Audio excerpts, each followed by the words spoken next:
It's time for the season finale for the Area Lodgebox Series in Nashville, Tennessee. Hi, everybody. Kyle Heyer, joined by Hunter Sleppy and Connor Horn for the last race, number 17 of the season. Time to crown a champ of one of the four that have made it to the last round of the season. Connor, one of our four is not here. Power outages across the country impacting John Furness tonight. So he is not currently in the session. He's got about 15 minutes to get that sorted. But if he doesn't, it'll just be 3 for the championship, as it was for unrelated and a different scenario on Tuesday, but it was still 3 on Tuesday and 3 again tonight. And it's unfortunate because John Furness, although he went a lot of the season without winning a race, he really caught fire at the end of the season, which put him in a scenario to be in this position to race for a championship, and it's not looking like he's going to get that opportunity, which is really a shame because he was probably the biggest threat, in my opinion, to who I think is the favorite, James Scioli, coming off leading 146 of 160 laps last week. Although not getting the win, that was Greg Mitchell breaking through, leading 10 laps to move the victory to punch his ticket to have a shot at the championship, Hunter. Indeed, and for Fazekas, they were looking to have 2 of their drivers go at it for the championship, but with the power outage issue for Furness, it's only going to be Greg Mitchell tonight, fighting it off with Travis Beckner and James Scioli. So the championship 3, if you will, and James Scioli is the fastest driver here in Nashville, and he's got probably the best stats out of all 4 of these championship contenders. 9 top 5s on the season, 11 top 10s to go with his 6 wins. And he's led the most laps this season, nearing 560. So there's Travis Beckner in the 27 rolling out for some late practice. 8th right now in the session, slowest of the championship 3 that are here tonight. And Travis lost the Truck Series championship on Tuesday. And Connor, he was so dejected about losing that opportunity. But could tonight be his night? We know how aggressive he is in this Xfinity Series car. That aggression has paid off for him a handful of times. But right now, the raw pace, even after 35 laps of practice, doesn't seem to quite be there. But will he race better, do you think? I think he raced much better. I think this track is a little bit more into his style, and I think the Xfinity car, like we talked about, I think fits into his style a little bit more than a truck does. So I think he has a better shot tonight. Love the different looking paint scheme compared to what he's ran the majority of the season. Maybe a little bit of extra fire he needs to go to compete for this championship, but I do like his chances. He has the aggression level you need to win in these sorts of scenarios. It'll be interesting to see how the car plays on the longer run. Really haven't had too many yellows. I think we've only had one this entire weekend. We went caution-free Monday night for the Cup Series, and I believe there was only 1 yellow for the trucks. So if the trends are going to follow, then it seems like tonight's going to be mostly green. Maybe we get a yellow or 2 in between, but going to have to think about the long haul here. Certainly do. James Scioli has thought about the long haul several times this season. He's won 6 times. And if you look back to Monday, it was the driver that led the most or won the most races that won the championship. That was not the case on Tuesday, where Brad Slaughter Jr. snuck away with the championship and won it with 1 win on the calendar, as opposed to the 3 that the other 3 championship 4 had. But Scioli's got twice as many wins as John Furness. The other drivers that are in the title hunt have 1 apiece. Of course, there's Alan Elwood, who wasn't able to continue his run in the championship. But if you look at the calendar, Connor, it's been a pretty interesting year. Of the 17 races, we've had 1, 2, 3, 4, 5, 6, 7 different winners, which is a lot of diversity. But Scioli has picked up almost as many as all the others combined. Yeah, and it just shows how dominant of a year he's had, winning his races in 2s, Indy Road Course to Vegas, and then I believe 2 out of the last 3, 2 to 3. He only separated, Alan Elwood separated his wins at Charlotte and Darlington, but he has been absolutely dominant. Really, his only competition was John Furness late in the season, and for the majority of the season, Alan Elwood. If Elwood could race here, it could be a different story, but not the case. I cannot state enough, really, how much of a favorite I think Scioli is tonight, but we haven't seen the favorites win every single time. Jake Nichols obviously won on Monday, and Tuesday was obviously Brad Slaughter Jr. pulling off sort of a Daniel Hemrick-esque championship finish. And Greg Mitchell, sorry Hunter, I was going to say Greg Mitchell snuck his way into the playoffs after some late race drama at Richmond, but he has risen to the occasion several times, so maybe that 2 car could sneak in there, Hunter. Indeed, he snuck in. He's got 9 top 10s on the season. It's all about consistency, and that's how you got to get your way in. We saw Michael Kern do that, put himself in a position to make the championship 4 with a win at Auto Club, and he ended up getting a podium finish inside the standings for that series. And see if Greg Mitchell can do the same. Obviously going to get a podium result here. Seems like John Furness will not be in tonight, but The 2 looking pretty fast, 3rd overall. We'll have to see if that can translate into the speed for qualifying. And looking at it here in the Twitch chat, Alan Elwood said that Scioli definitely deserves this championship. So it seems like Mr. Elwood's put his thoughts on tonight's race before it's even started. Well, drivers that deserve it don't always get it, but we'll see what Scioli can do. He's doing the best he can right now in practice and sits atop the scoring pylon. Fans watching at home, if you'd like to pull up the timing and scoring yourself, you can do that at simtvbroadcasting.com. Navigate to the timing section and follow along in real time with the timing screen at home. And just a moment, we're going to kick off qualifying as practice comes to a close. And tonight we've got a couple of partners and people that we should thank one more time before the season is out, of course. If you're not watching on Twitch, you should be. Fans, be sure to subscribe to the Area iRacing Twitch channel. For $5 a month, you can watch all Area broadcasts commercial-free. You can also use new Area iRacing emotes in the chat and earn double channel points as a subscriber that you can use to redeem for free merchandise at areairacing.shop. So make sure you're following along on Twitch. If you're on YouTube, open up that other tab. Can't hurt to have both open. Practice concludes, we'll head into qualifying, Connor. Tonight, a relatively small field, 18, but track position has been hard to come by at Nashville this week, so you're going to want to start as close to the front as you can. Yeah, it's a very one-lane track, and it's kind of weird to think about because we've seen this track get very spread out, whether it's with the Cup cars at the Gen 6 or Xfinity cars or the next-gen cars. This track in real life can widen out, but it's a little bit difficult to get the track to widen out because of how much that upper lane wears the tires. If you're not on the very bottom where the concrete meets the pavement, you're probably going to wear that right front out and you're going to have a little bit of a rough time. So I think we're going to see things single file out pretty early if you want to survive for a long run, which I think we're going to be prone to seeing. I don't see it being a caution fest. We haven't seen many of those here.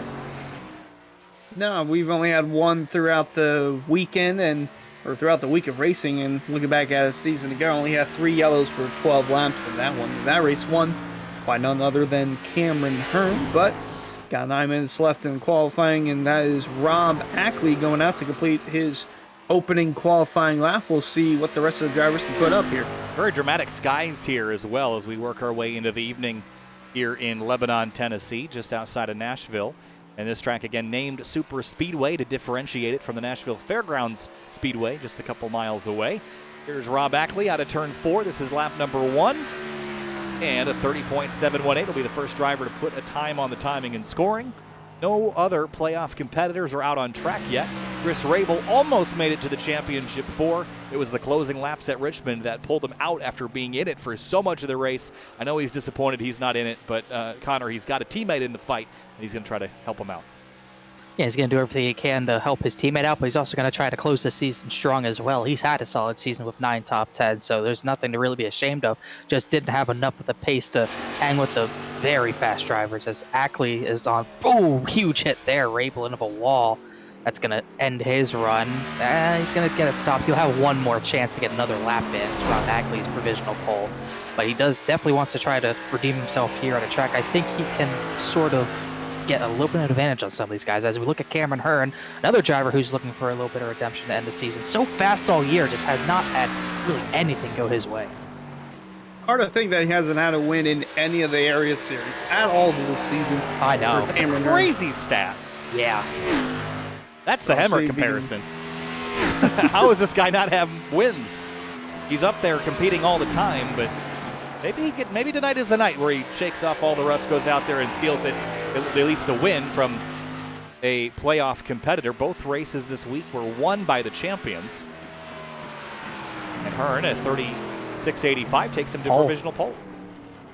Yeah, and it's kind of surprising to look at his Xfinity car stats. Only 7 top 10s, 5 top 5s. He could have easily had wins at Iowa and IRP, but late race yellows and late race restarts really hurt him there. And he just hasn't been able to finish races. It's been the most important part. If he does not finish up at the front, he likely doesn't finish at all. It's what we saw 2 weeks ago at Auto Club, where he was caught up in a wreck on lap 3. It's just not been the season he wanted in Lodgebox, really in area at all. Nothing has gone his way, but he can close it out with a win here and get some momentum for the next season. Indeed, and over in the Twitch chat, the poll question has opened up with who will win tonight's Area Lodgebox Series Championship. You can bet with exclamation point bet, and then the options of Mitchell, Beckner, and Scioli. Wager as little as 100 channel points up to 100,000 channel points, and as mentioned, Alan Elwood's put all of his points in on James Scioli, all Wow. 19,000.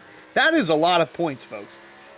Well, Scioli's on track, as is Travis Beckner, so we're about to have 3 of our championship 4 lay down some times. Again, if you just joined us, the 28 of John Furness has a power outage local to him, and he will be unable to qualify for tonight if he can't get in the next couple of minutes, and that means he wouldn't be able to race either. Scioli across the line to kick off his qualifying effort, and Beckner doing the same. Yeah, basically going out at the same time. Beckner might be a second ahead on track, but we'll see what the times are as they both go down the backstretch. Beckner going to get into turn 3 first, both wrapping the very bottom. I like when I say the bottom. There is a yellow line. I was going to say there's no color down there, but there is color down there. As Beckner's putting all his chips on lap 2, getting the outside line through 3 and 4 down, so he can cut it down here and get as great of a run down the front straightaway as he can. Scioli, wouldn't be surprised if he did the same thing, a 31.3 for Scioli. Around the similar lap time that Cameron Hearn put down, and then he put down the 30.6, which is off from his own track record of a 30.38 that he set a season ago. Beckner looking to go faster here on lap 2.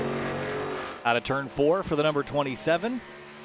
Needs to beat a 36.05 to go to provisional pole, where Weishart is. 30.633 puts him second, and third place goes James Scioli. So Beckner will qualify the best of the playoff competitors so far. Greg Mitchell has not yet taken to the racetrack.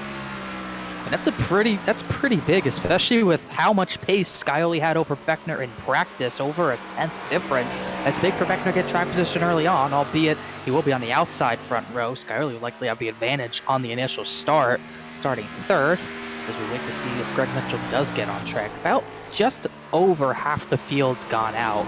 And I'm trying to see who else is on track. Tom Bourne is putting his second lap down. Ooh, he is sliding. He's not going to get that lap very fast, but he does at least save it. A few of the throwbacks, I just realized, a few of the throwbacks from Darlington made their way back in. Tom Bourne's in his Greg Biffle throwback, and Michael Leip in that 26 that always looks so sharp. He's got that back on track as Tom Bourne went provisional 11th. And here's the last of the championship eligible drivers putting down a qualifying lap. That's Greg Mitchell in the 2 for Fazika's Motorsports. Big day here for Dom DeLeo. He could pull this off and be a championship or be a champion on the other side of things. Didn't have a good season in Cub. Wasn't like last season where he got a win here at this racetrack, but it would be cool to see one of his cars win the race and possibly win the championship. Into turn 1 for Greg Mitchell. Right on board. And again, no shifting, no funny business in these tonight. He'll be in 4th gear all the way around. Highest power and lowest downforce configuration of any car that we've driven in area this week. And really lifting early and going to turn down the racetrack and try to square up this exit, Connor, and try to get the best run possible onto the front straight. Still pedaling the throttle, and he's loose out of 4. He almost hit the wall. He almost completely messed it up, but he was able to keep it clean, and he'll have a good run into turn 1. He has to keep it so tight to the bottom through 1 and 2. Has to be absolutely perfect with his pedal work, with his wheel work, everything here. Going to be crucial here to get off the corner, and then got to worry about turn 4. We've seen a couple of drivers get loose and just carry the car into the wall. See if we can make it through 3 and 4. Final corners for Greg Mitchell on lap 1. Big slide there. Bigger slide on exit. The lap 1 is probably going to be a throwaway, but what is lap 2 hold? Or that was lap 2, rather. 37.91, and that is going to only be 8th quick for Greg Mitchell. So that was not the qualifying effort he was looking for. And it didn't show his speed in practice either. He was putting faster times down in practice, so just a little bit too slidey out of 4. It's such an easy corner. It's probably the most unstable corner of the track. Turn 4, there's a little bit of a bump there. If you hit it wrong, it will really get your car sideways, but he was sideways before he was even hitting those, so just too much throttle, I think. That puts him 8th. I don't know if there's anyone else who's going to put a time down. Munsell just ended his run. No one else is on track looking to make another. No, Munsell 5th quickest in the session. Also, Michael Leip has come back after a long break. He's 10th quickest in the session, but still got Paul Irvin, Ed Robertson, Sean Cochran, Chris Rabel, Shane Therian, and Jacob Hudson as well. I've yet to put down laps, but with the time winding down, it doesn't seem like anyone's going to go out. They're not going to go out, and I was wondering if they were waiting to maybe wait for the track temperature to fall a little bit as we get into the nighttime here, but it's already almost at ambient, which means that it's not going to fall anymore, and there's nothing to gained by waiting. Shane Therian did load onto the racetrack, but is just rolling now and is not going to get enough time. That might not be true. He might get 1 lap in here, Connor, but not 2. Yeah, he'll get 1 lap in for sure, but we've seen the really fast guys get their laps in on the 2nd lap and just using lap 2 as a throwaway. I think he's just trying to work out kinks with his setup, if I had to guess, by going out like that. Maybe trying to see if he can run, if he has any issues. He's trying to exercise those demons and get him out, but I don't think he'll get a time down. We should be done. I really do think he's just trying to get everything sorted. We're done at this stage. You can't get on track and get a full lap in before the session will tick over. So that's going to complete qualifying here from Nashville Super Speedway. 120 laps coming up for our season finale, and this is the last area race of the season. No more Cup, no more Truck, no more Lodgebox Series racing after this week, so this will be it for us until the season starts up again in a little while. No dates announced yet, but we will let you know. Our starting grid sponsor for our front row, which will be David Weishart and Travis Beckner. Fans, be sure to visit Roasted Gems Coffee for some of the finest coffee from all over the world. You can use discount code Area iRacing for 10% off your order at roastedgems.com. So with this being the last race of the season, there's no more grudges to hold here, Connor. So if you make anyone mad tonight, hopefully you got a month to smooth it over before you head to Daytona. So is tonight the night where we see people kind of lay hands here, or with a smallish field and a championship 4 that are focused, do you think it's going to be nice and clean? I would say it's going to be nice and clean for the most part, but if anyone's going to get roughed up tonight, it's Travis Beckner because of his driving style. We've seen him get into it with a number of drivers this season. He's gotten issues with Scully, issues with Weishart. He's been very aggressive, and people don't like it. And like you said at Auto Club, people don't like it because it's working. So it's really the only place I would expect to see any aggression, but I think that 27 is going to be too fast for a lot of people to deal with. He's got to deal with Scully before he deals with anyone else, though. Beckner is going to be one to keep an eye on tonight for sure. If there's anyone that's going to make it aggressive for the championship, it's going to be him. I mean, it replicates the driving style of his favorite driver, Ross Chastain. They drive so similar. They're both not afraid to push it to the limit and then some. That explains a lot. Now that it does. Puts 2 and 2 together. By the way, his last 5 finishes, let's throw out Las Vegas where he finished 10th. Okay, so 4 of the last 5 finishes, first, second, second, second. So that 27 is in really good shape. Sneak away a victory tonight. As we look at James Scioli, we mentioned he's had some solid runs. He comes in leading, but his last 5 finishes, 15th, 4th, 1st, and 16th, so it's really been hit or miss. And then for the 2 of Greg Mitchell, his last finishes, he's got a 1st, 14th, 9th, 3rd, and so kind of an interesting strategy. But if I'm looking at historics, at least the last month or so, I'm picking the 27, guys. Based on the last couple finishes, he's probably in the best spot of anybody with momentum, but so does the 2.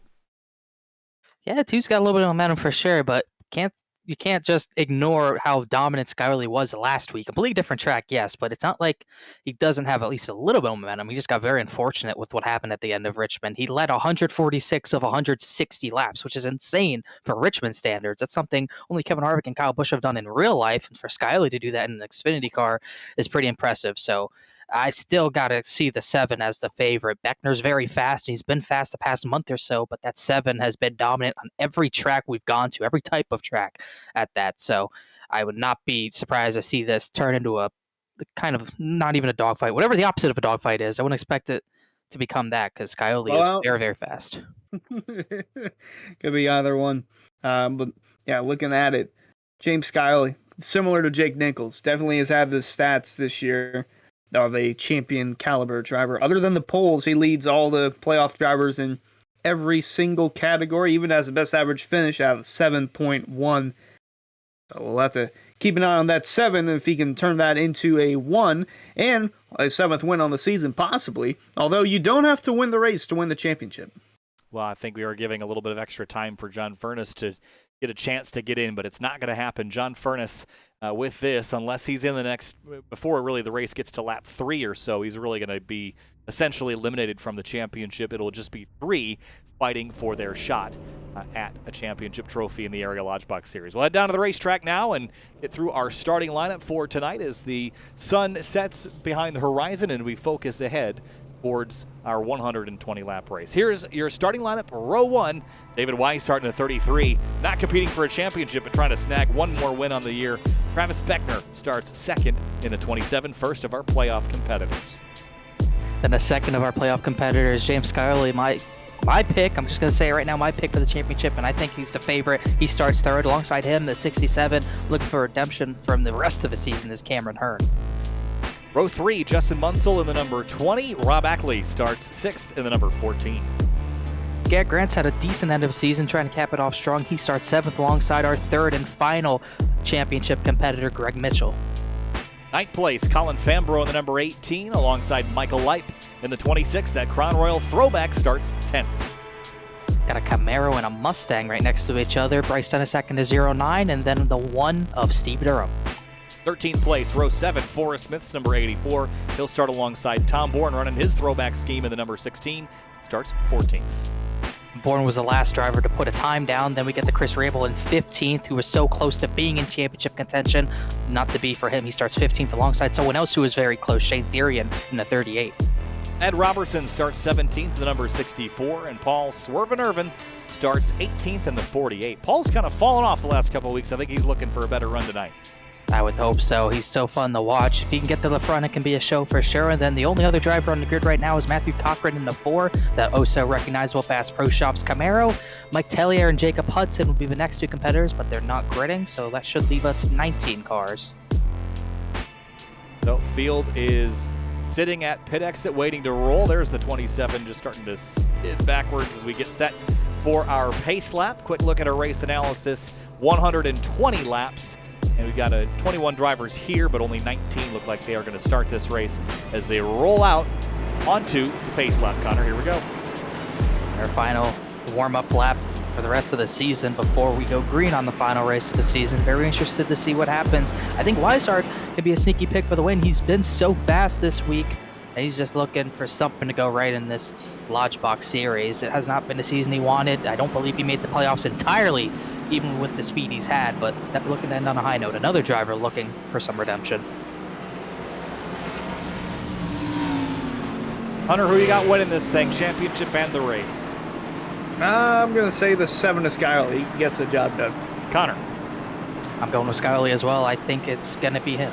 None of y'all picking the 27? Come on. I got Travis Beckner. He's going to get up there, rough up that number 7. He's going by. He's getting the championship Can't ride trophy. the wall here. And he's smashing a watermelon on the ground. I bet you he's going to do all that here. 120 laps. It'll be about an hour and 1 minute if we go green from flag to flag. Distinct possibility here at Nashville. The area Lodgebox Series finale from Nashville is about to get underway. The last race of the season is green.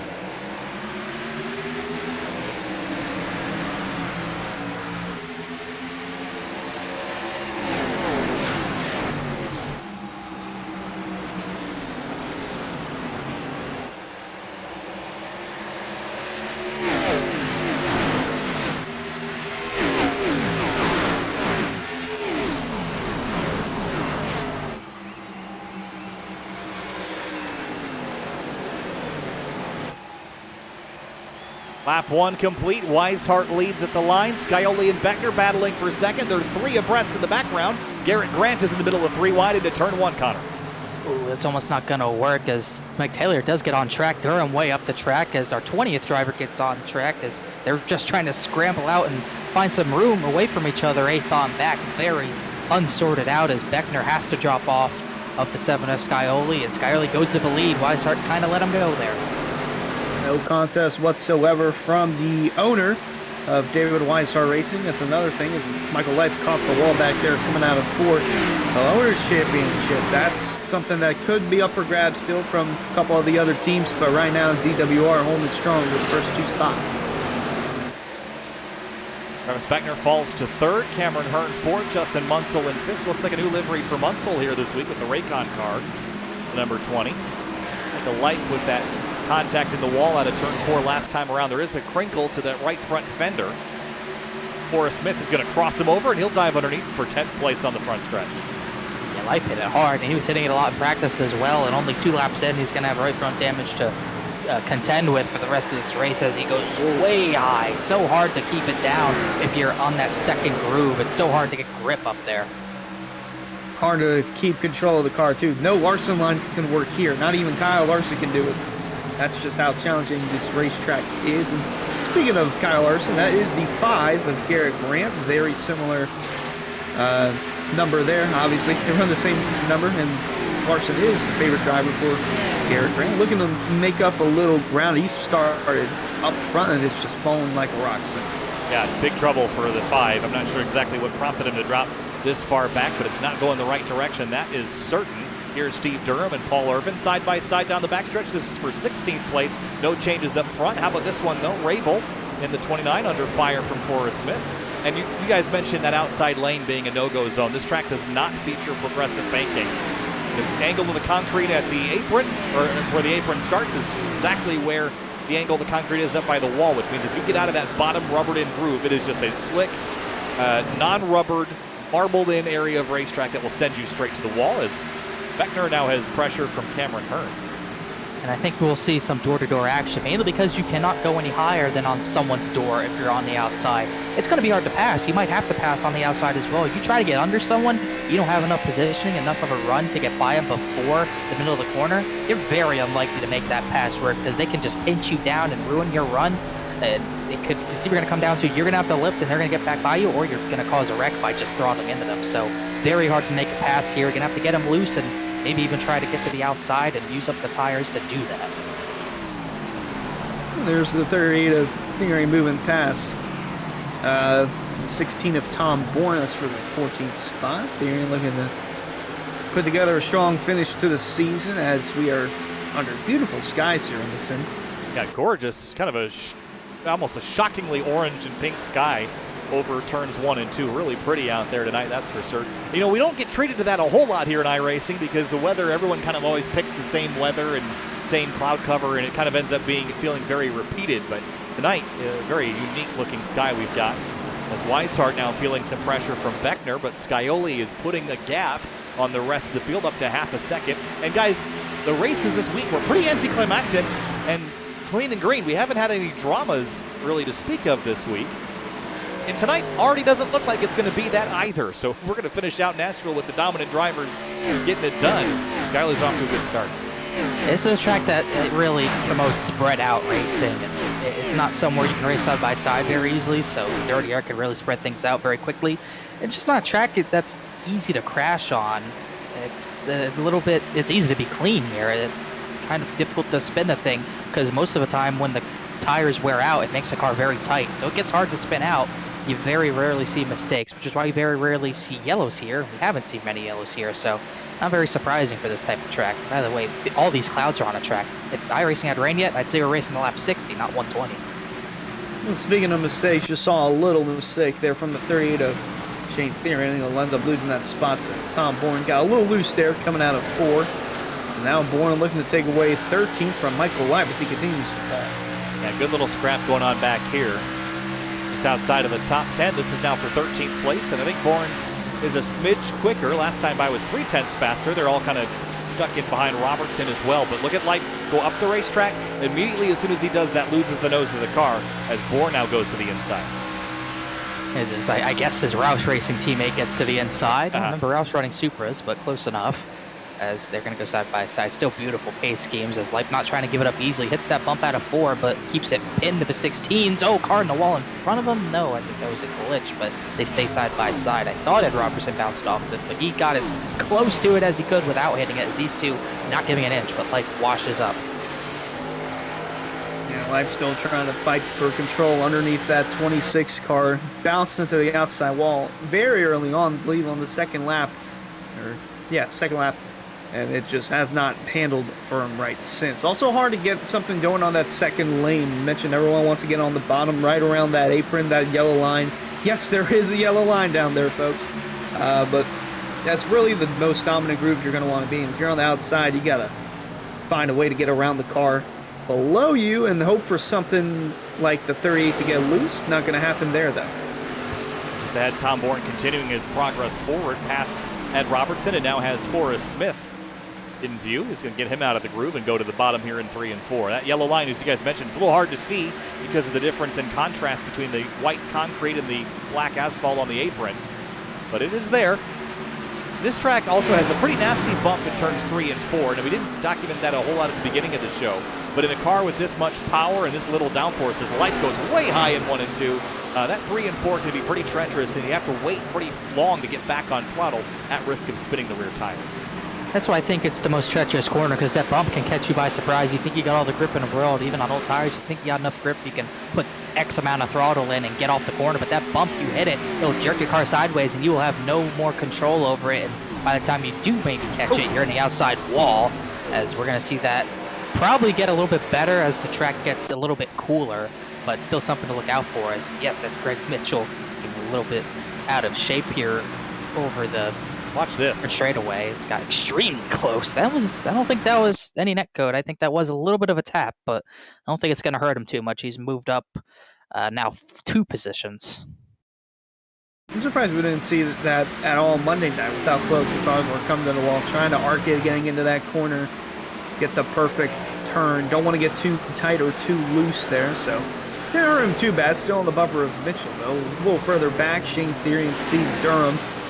Michael Light, they're all going at it, 14th, 15th, 16th, and then 17th, Swerve and Irvin. These guys have not really been able to get clear of each other. They just keep swapping spots back and forth. Somebody botches the corner, drops a spot, then passes the other guy when he botches the corner.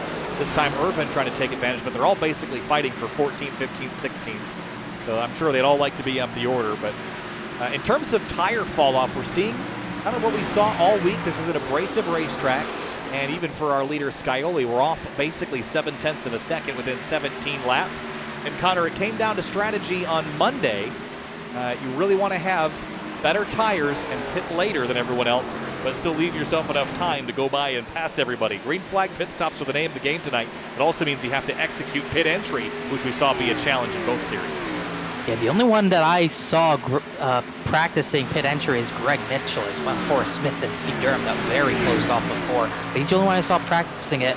I don't doubt that the other 2 can make it in there cleanly as life goes up the track again, but it is something that's important to note that the 2 cars practicing it, and he's probably someone who's going to need a little bit of strategy to win this one. His competitors first and third about over a second ahead of him.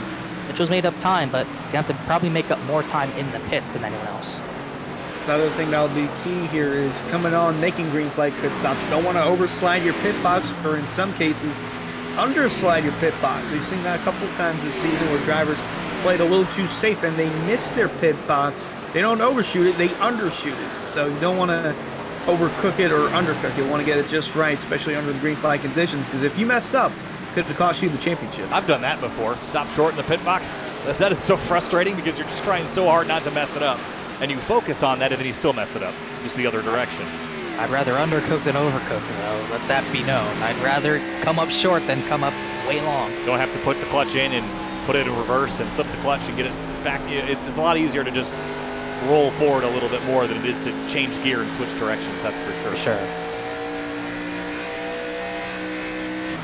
Still seeing things spreading out. Tom Bourne and Robertson a bit bumper to bumper. Well, for 16th, they still don't want to sort this out. They're going to go looking 3 wide into turn number 3. That won't work.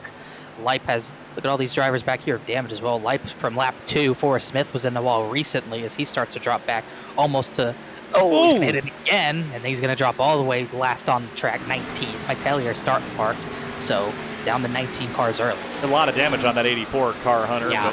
But that's gonna pull him way back. Indeed, and he's already at the bottom of the grid here. Gonna see if he'll maybe come down pit road, try to repair that, or he might call it a night as well. Saw that a couple of times Monday where drivers got in trouble very early on, and instead of fighting to get back to where they were, they just called it a night and hit the showers early.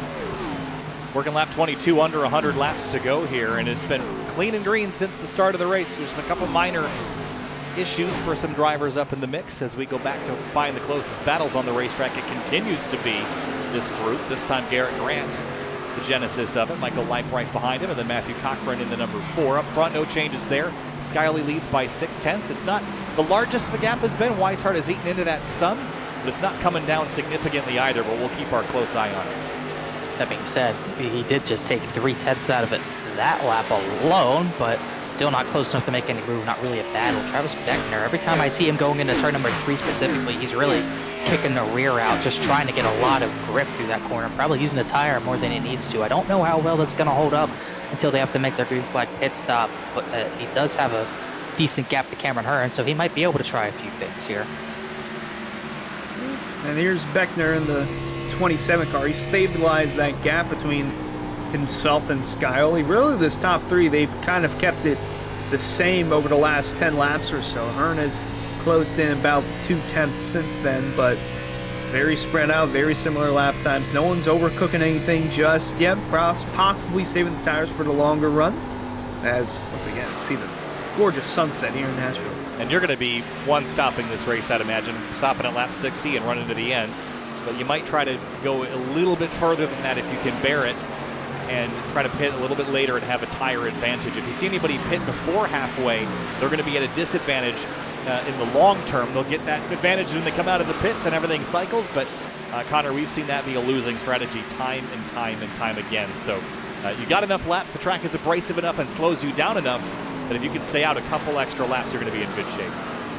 Yeah, 25 laps in, and Scioli is already a second off, so yes, the pace is going to slow down enough for that to work. This is definitely not a track I would want a short pit at, especially with how prone it is to going green. I don't see an advantage to it, so we're going to see a lot of people go the long route tonight as Forrest Smith becomes our second casualty tonight. He does call it a night, leaving 18 cars on track. As almost looked like Scioli had a huge lift at it too, to make sure he didn't hit the wall. Yeah, and he lost a lot of ground, Hunter. 3/10 back now is all Weishart is. Yeah, Weishart, again, he wants to win the race, but at the same time, his driver, James Scioli, going at it for the championship, and really DWR, it's got this owner's championship locked up as well. They're sitting 1-2 on the track, although Travis Beckner has closed in, as has Weishart, because of the mishap that Scioli had just a lap ago, but we'll see how things play out here, almost a quarter of the way done. Race is going by pretty quickly. Again, these laps are basically as fast as the Cup cars on Monday, but this race is a couple laps shorter. What you end up getting is pretty quick passing race, and to me, the race is almost over when you get about 25 minutes left is when it really feels like it's coming down to the wire. And we're only about 25 minutes from that. So just keep that in mind that we have about 50 minutes left in this race if it goes green. And what I mean by that is that, the races this season have been fairly long as far as I'm used to here at SimTV compared to some of the leagues we used to do. Races that would take an hour 30, an hour 40. So anything under an hour is a really quick race. And tonight, it might be that if we stay green like we have been so far. And it might force Travis Beckner, Greg Mitchell's hand. If it does go green with Scioli leading, it might force our hand where they do have to pit early to have any sort of chance to get track position over the 7, have a chance at the championship. It might just come down to that. And even then, Scioli can probably just shut it off and not have to worry about it. So if this does go green, which most likely it will, we don't know, but it's going to be very hard to beat the 7 when Beckner's already a second back and Greg Mitchell's a second and a half back of that. Well, we thought we were going to see a yellow Monday night after Dom DeLeo and Travis Beckner collided on the front stretch. If that were last week at Richmond, that would have been 7 cautions, but it was not a yellow, so we can get close to one, but it'll all be determined by the AI here on iRacing if it is indeed a caution. But gap has stayed the same, though. 4/10 back is Weishart from Scioli, kind of like a security blanket for Scioli, as 27 at Beckner still putting in solid laps, but not closing in. It's amazing when everyone's on the same tire and same tire strategy. You're almost like tidally locked if no one makes a mistake. You're just stuck wherever you land. Someone will make a mistake, you'll gain 2/10, and then you're stuck there. You have to wait for them to make another mistake. You can gain another 2/10, and then you're stuck there. You need them to either make mistakes or have a tire differential, and that's why the pitting later is so important, because it's very difficult to make any ground without fresher rubber than the guy ahead of you. Weishart's chipping away at it, but it's not netting him a whole lot unless the 7 also has that big lift like we saw a couple laps ago. He's probably going to need 1 or 2 more of those for Weishart to have a realistic passing opportunity, as he cuts another just under a 10th out there. But even when he gets close to it within maybe 3 or 4 tenths, with how much hogging Scioli is doing to the bottom lane, he has no clean air to really get on that nose. So those 10 steady gains, he just pushes away from the 7 and gives it right back because the dirty air just gets so turbulent and really hurts the front end of that 33. So it's really tough to close in on someone at this stage, especially on old tires. Well, speaking of close in, Cameron Hearn has closed the gap quite a bit as well. He's closed up. It was 2.1 back from the leader, now 1.5 and 1.4 slowly closing in and about to catch the podium driver in that podium spot, Travis Beckner, and Justin Munsell too in the new number 20. It's kind of doing that little accordion effect that you see every now and then where someone kind of sprints away, but as they fall back into the clutches, the guys that were running a little slower, they've saved a bit more tire, and they all kind of start to compress. But the gap between Weishart and Beckner is a little bigger than it was. Beckner's back to where he was when Weishart was about 7/10 back, but 33 is now only 2/10 back. So a couple of different distinct groups of cars getting sorted out here as we approach lap number 40. Sort of a tale of two different drivers, how Cameron Hearn and Justin Munsell, last few laps, they've sort of been the two best drivers on the track time-wise right now. And meanwhile, it's the 27 of Beckner who's really giving up time. Out of everyone in the top 5, he's the only one in the 32-second bracket. And the next driver in the 32-second bracket is all the way back to Bryce Senesac at 10th. So he's definitely driven the tires off a little bit. Cameron Hearn is going to be all over him for this 3rd position. He's not even going to bother contesting. He'll just get back in behind Hearn. Thought he was going to give him the bumper, but got very close and lets him by. He's at 67, even last time by, still the fastest driver on the track. Indeed he is. He just moved up to that 3rd spot, and a little further up the road, Weishart is closed all the way towards the bumper of Scioli. He doesn't want to, make it too hard for the 7, overcook his stuff, especially considering he's going at it for the championship. But that 67 is closing in gap now, 1 sec between he and Weishart. There's a bit of a group forming behind Bryce Senesac as well for 10th. That's Tom Bourne and Ed Robertson. Bourne's actually had a pretty good climb, 14th up to 11th. He went rearward early in the race and is now out to crack the top 10 if he can dispatch this number 16. Excuse me, the number 09. 16 is himself. Pass himself? Well, you're going to have a hard time doing that. Real hard to get track position on yourself. That's always the mental battle, I guess, in that case. Well, you always tie. I guess that's the good way of looking at it. I guess that's one way to look at it. Another driver who fell back and is trying to climb back is Garrett Grant. Started all the way back up in 7th. He dropped as far back as about 17th. Now he's back up to 14th, struggling to get the bumps into turn 1. Trying to corral that car over the bumps. A few bumps in turn 1, but not too turbulent unless you're too high up the track. You just got by Steve Durham for that 14th position as Scioli continues to lead. And those two start to sort of re-establish a gap on Cameron Hearn, or at least trying to. But once again, Hearn a little bit faster than those two. As here comes, I think Justin Munsell's coming for 3rd, and Beckner this time is going to fight him.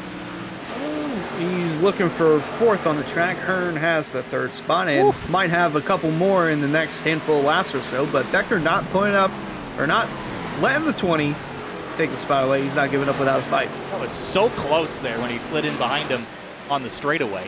That almost didn't work out. Yeah, I think this is Beckner kind of showing how far he wants to drop back. He was fine with giving up the 3rd position to let Cameron Hearn maybe run them down, but it's very clear to see that he does not want to drop any further back than he already has. He's giving up a lot of time doing this as well. Last time by about 2.5 tenths slower than leader James Scioli, so he cannot afford to give up too many more positions because only a car between him and the next competitor needs to worry about Greg Mitchell. Indeed, and remember, you don't have to win the race to win the championship unless the top 2 are championship drivers. In that case, 2nd place wouldn't even win to win the championship. But look a little further back at it. Robertson, Bryce Senesac, as Tom Bourne's moved inside the top 10. Solid for him. Ed Robertson losing the 11th spot to Senesac. Senesac trying to limit the damage. Robertson's going to try to cross him over here on the back straightaway, but stays behind into turn 3. Hit the 1/3 mark of this race this time around. James Scioli leads the way here. Whoever finishes ahead of the others in the green on the timing and scoring, that will be your champion. Scioli, Beckner, and Greg Mitchell all fighting for that opportunity. You're watching Sim TV in the season finale of the Area Lodgebox Series. Seen our SimRat Market replay a couple times tonight, but not for any major incidents. But fans, be sure to check out simratmarket.com for custom iRacing paint scheme templates that are simple to use and help you stay more focused on the racetrack.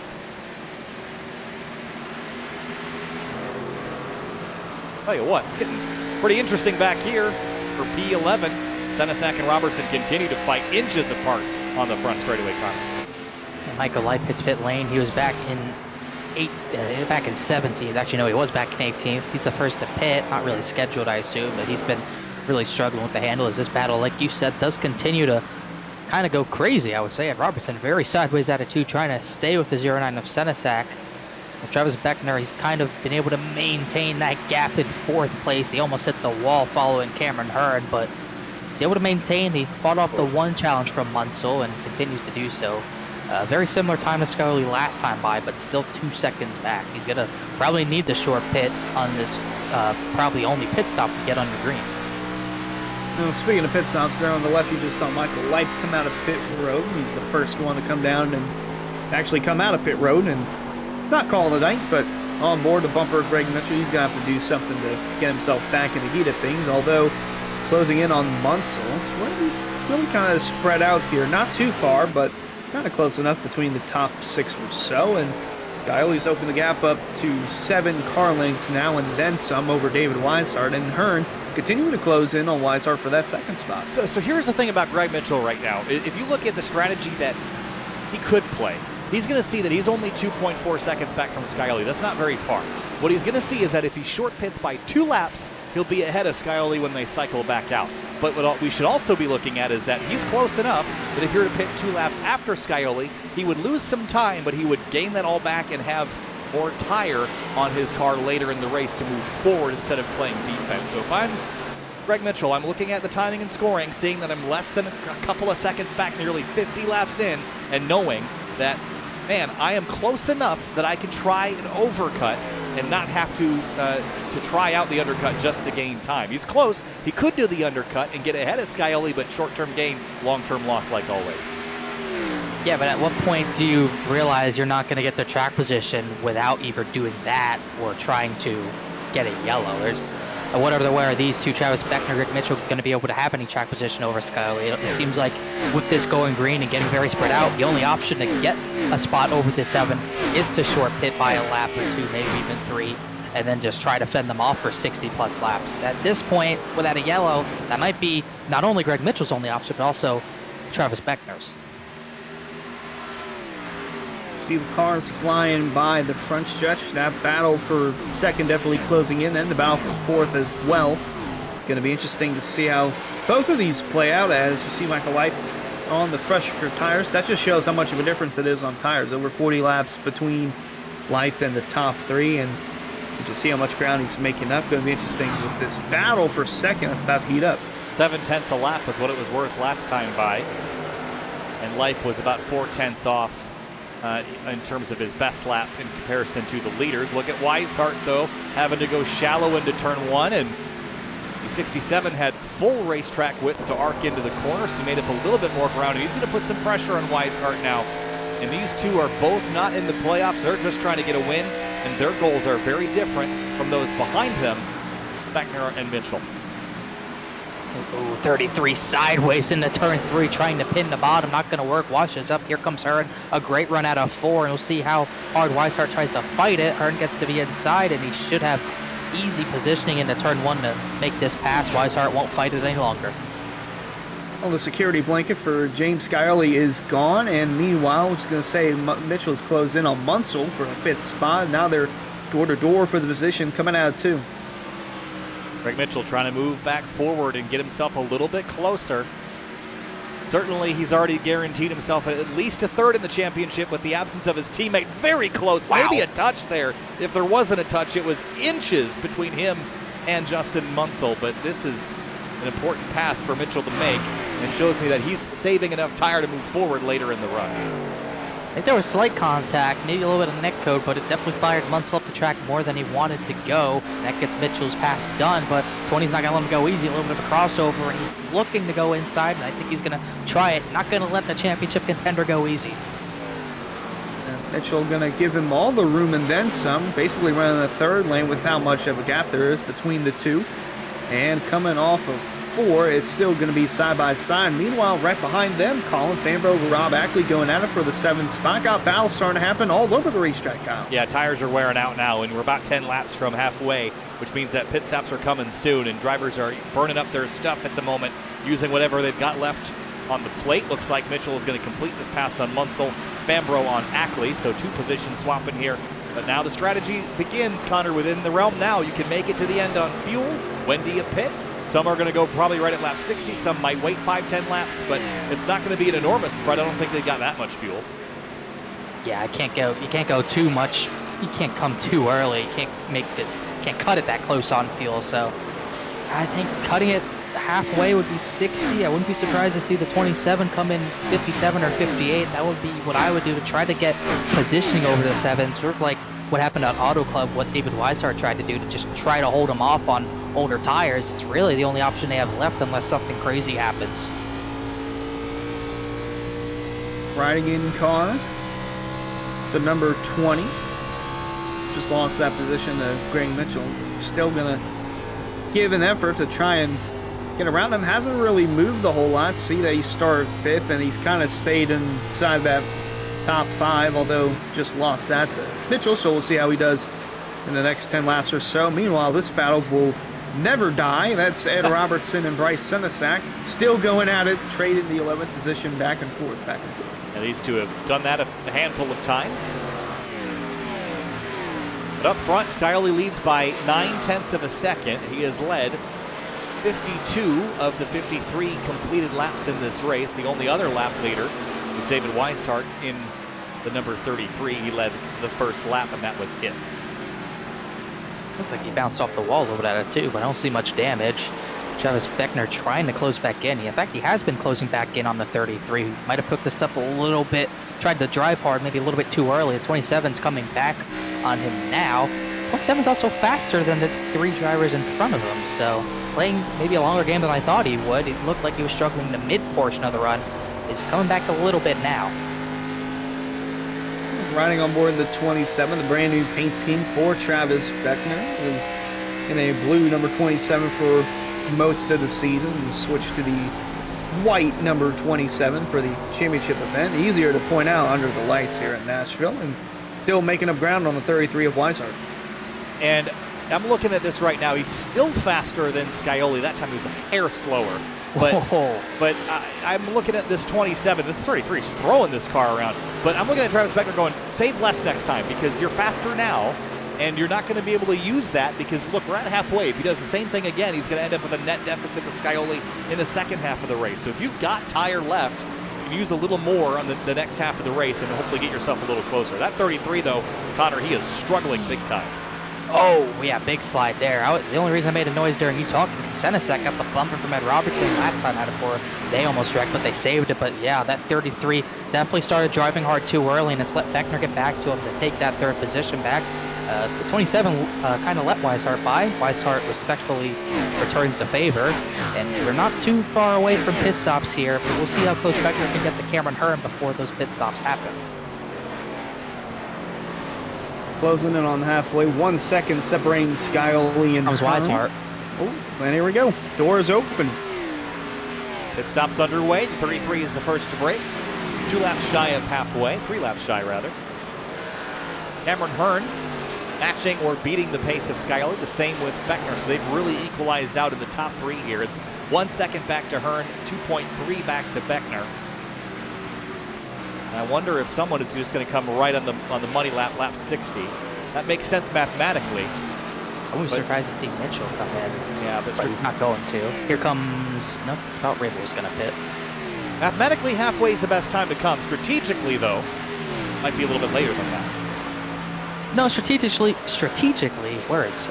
You wouldn't want to come in that early. You want the freshest tires. Maybe even 65 would be an okay lap to come in. It all depends on how far you want to push on the fuel, and depending on how much you've worn the tires out, depends on whether the tires will last that far. That's why I start just exiting pit road. Got to exit on that access road as we'll see if anyone else comes down. Looks like Munsell's pitting. Yes, he is. So he's the 2nd driver. Oh, Beckner just slammed the wall out of 4. Oh, he's got big damage on the side of that 27. Wow, big hit there. Completely, I guess, unprompted. He was all on his own. He was making time, trying to get too much out of it. Right Ooh, there. oh, man. Big slap. Massive damage to the right side of the 27. You can just see as we're just now crossing halfway. He's got to deal with that for the rest of the race and can't spend too much time trying to repair it. We got green flag pit stops coming up. Don't know when that's going to happen for 27, but definitely a slower pace there for Beckner, riding on board with Mitchell as he closes in. Yeah, Greg Mitchell, that was the best thing he could have seen as we crossed the halfway point, is see one of his playoff competitors hit the wall ahead of him. It's going to slow Beckner down. We'll see by how much. He was half a second off last time by, but that was, of course, the lap with some of that slowdown from the contact. So if he's off by more than a tenth or two, that's going to be big, big trouble for the 27 as Greg Mitchell closes in. Whoa, here comes Hearn. Hearn on pit lane from Bambro. second. Now, Bambro as well. Scioli crossed the line at a 32.1, Beckner at a 32.3, so maybe not disaster, but it's certainly not helping. And Garrett Grant's in as well. I jumped up with Hearn pitting because he almost spun it, but yeah, definitely not hurting him as badly as I thought it would. It was a big slap, but it's definitely not helping him, as you can't do that in this situation. Here comes the Mistakes leader. you cannot make. Yep, Scioli's going to pit. You might have seen the call from Greg Mitchell that he's pitting, and Mitchell's going to pit as well. Beckner's going to do the opposite. Rabel pits, Beckner stays out. So I like that call by Beckner Hunter to stay out a little bit longer. You know you've got damage, you know you've got a deficit. The best thing you can do is help yourself by giving yourself at least a little bit of a tire advantage. It might not be by a lot, but it's something. Indeed, we saw that Monday night with Michael Curran. He stayed out and got 2 extra laps on his tires compared to Jake Nichols, but in the end it got him closer to a championship than what we had originally thought of by staying out just a couple of laps longer, and Beckner looks like he's going to do the same. Not going to pit this time, although very loose is that 27 coming out of the corner. And it seems like everything's all good for the 7 of Scioli, the 2 of Mitchell coming out of pit road. See how the second half of the race goes for both those guys.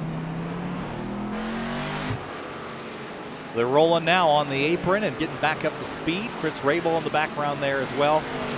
Top 7 have yet to pit. That's everybody from Travis Beckner back to Matthew Cochran. And Beckner this time is going to slam the brakes and head to pit lane, and he's going to bring, thought he was going to bring Rob Ackley with him, but he didn't.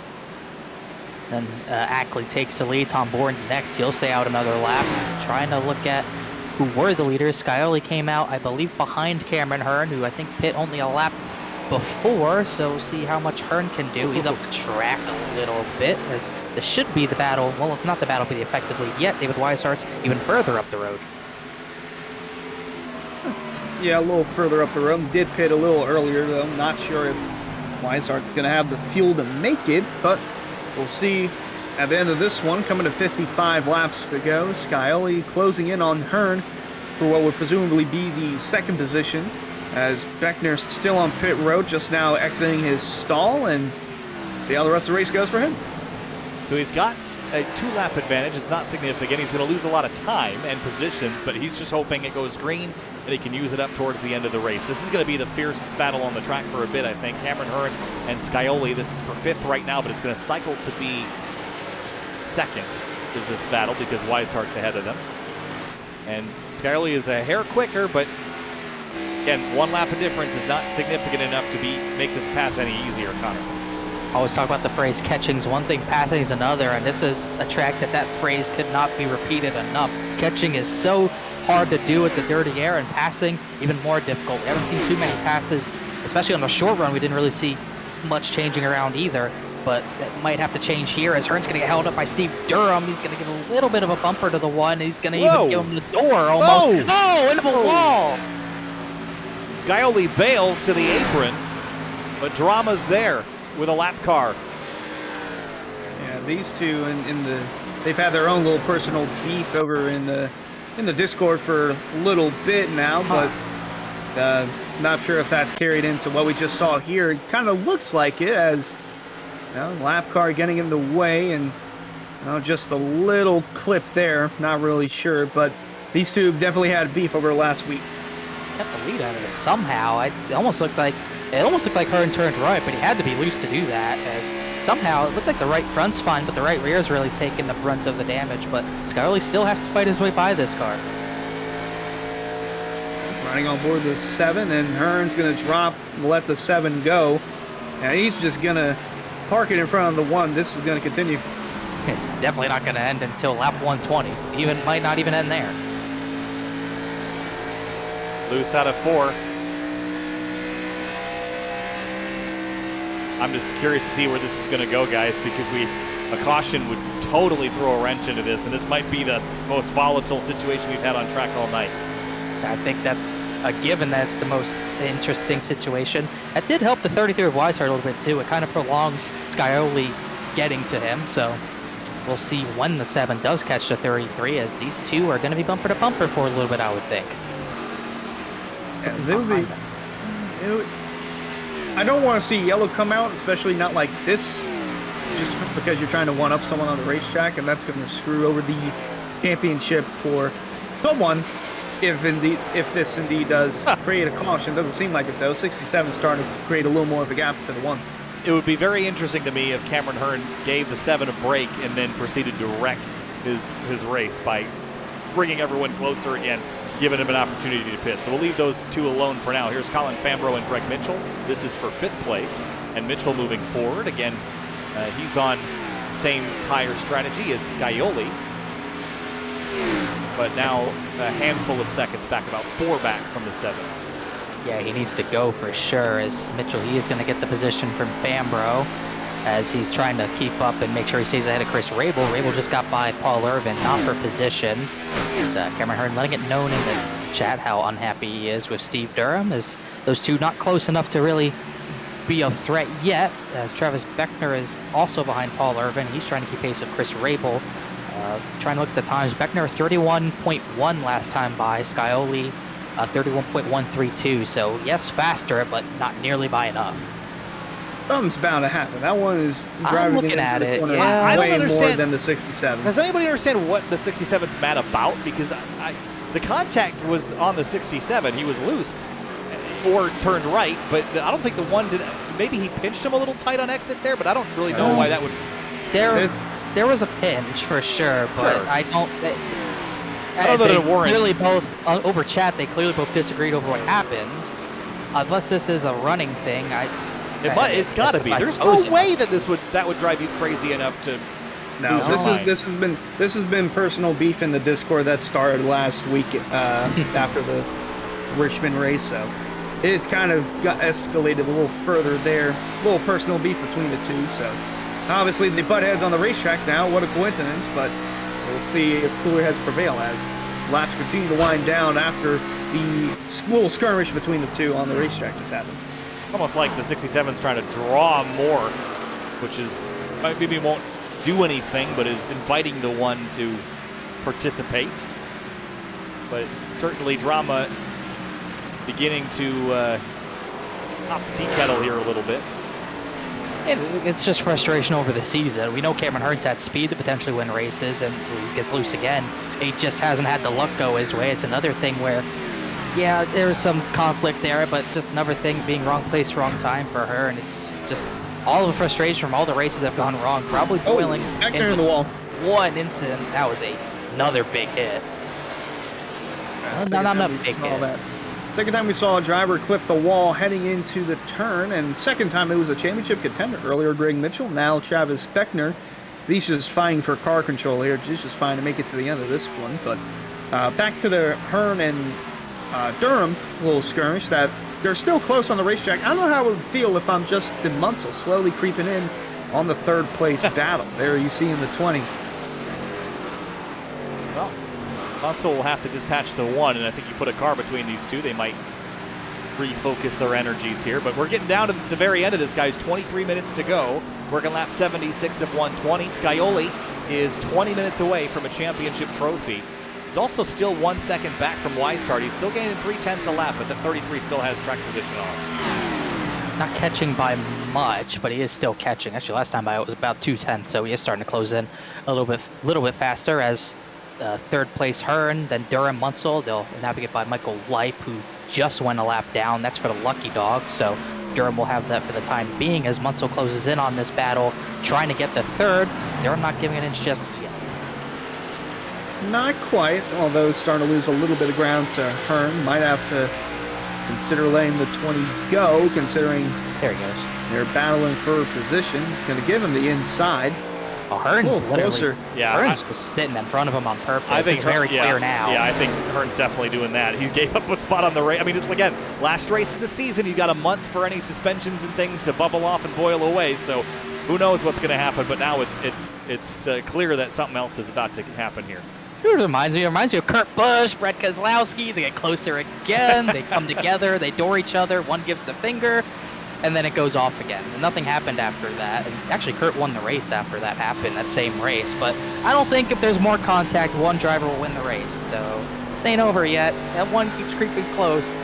They still got 40 laps for something to happen to. Reminds me of Robbie Gordon at Sonoma. And all I can remember is CW going, Robbie Gordon is worried about a lap car.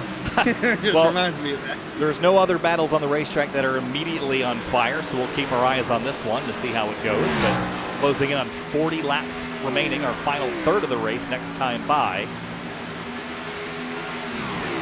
All right, I think they're distant enough now that I can safely pull away and look elsewhere. We're keeping our eyes on it. Well, yeah, I was going to say. Don't say that. Hearn's just saving right front tire. That's what he's doing. Yeah, okay, really Matt pull Kenseth. it through the center. No, Kenseth blew a tire. Okay, sure. Oh, yeah, he blew a tire. There was no question about that. He blew a gasket. I know there were some people that thought that was the most disrespectful thing in racing. I thought that was excellently done.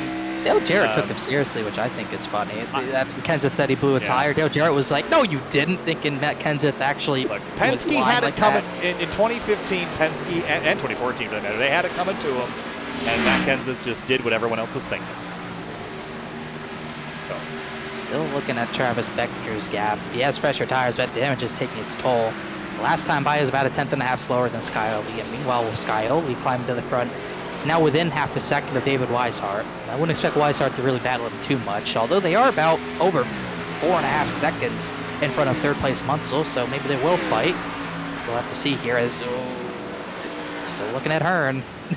I would say Greg Mitchell, he just passed Hearn for the position. Oh, now boy. they are door to door. No holds barred. Oh. Anything goes. Pinch, a little bit of a pinch. It's going to happen. It's going to happen here. But they're just going to get as close to each other as they can without hitting. At least it's entertaining, guys. We got a battle for the lead going on, but this is the one that might turn sour. Big dive on the one. Wow. I think Hearn actually saw that dive coming, and he's going to give the bump right back. I think Hearn knew it was coming. Meanwhile, for the lead,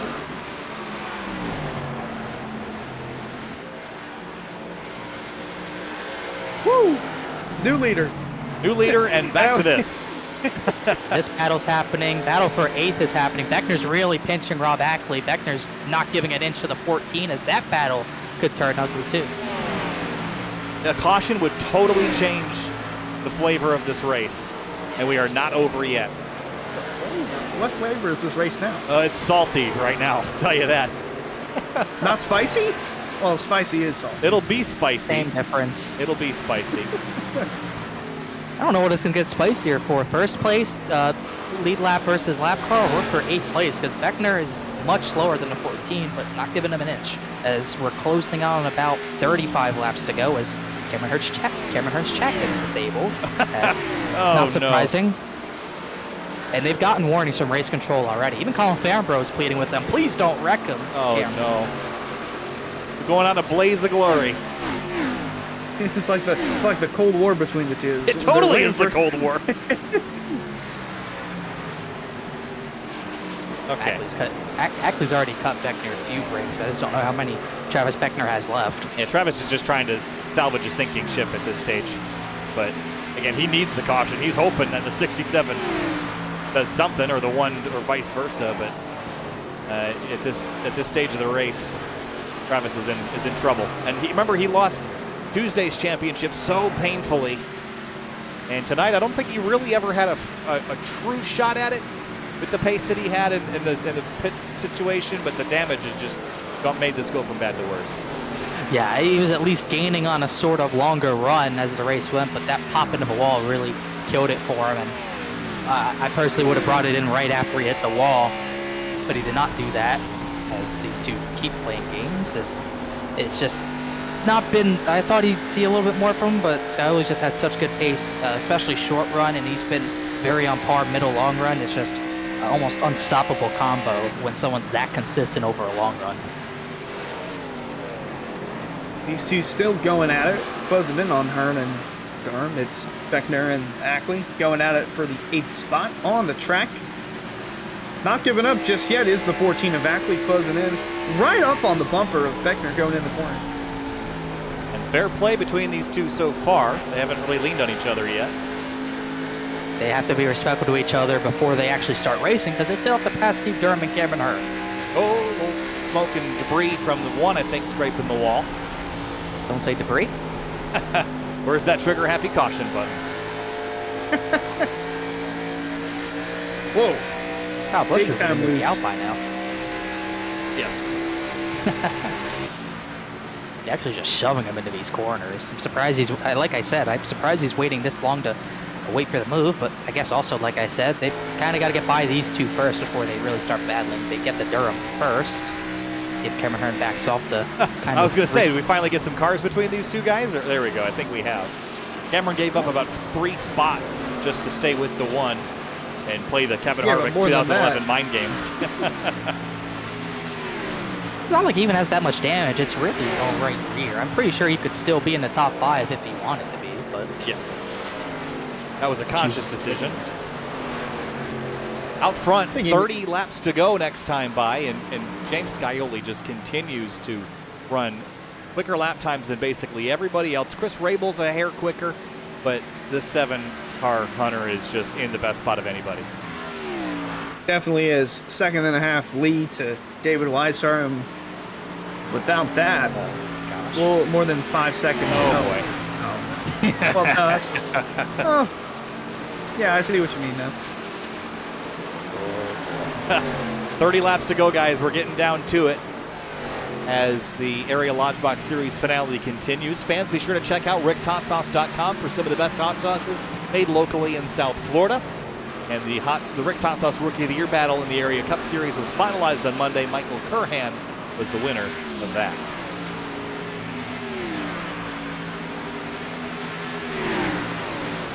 Well, that has been a good run for Chris Rabel. It's a track that you don't really see a lot of movement.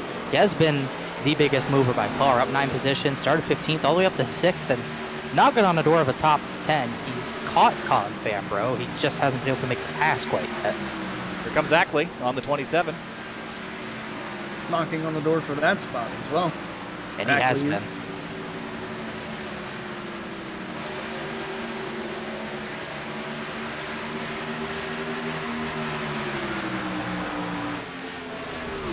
And this is a good battle here. And Travis, again, he's just trying to cling on for dear life, hoping that somewhere a yellow flag will get drawn that doesn't involve him and he can get a chance to get 4 fresh tires and go for it on a restart.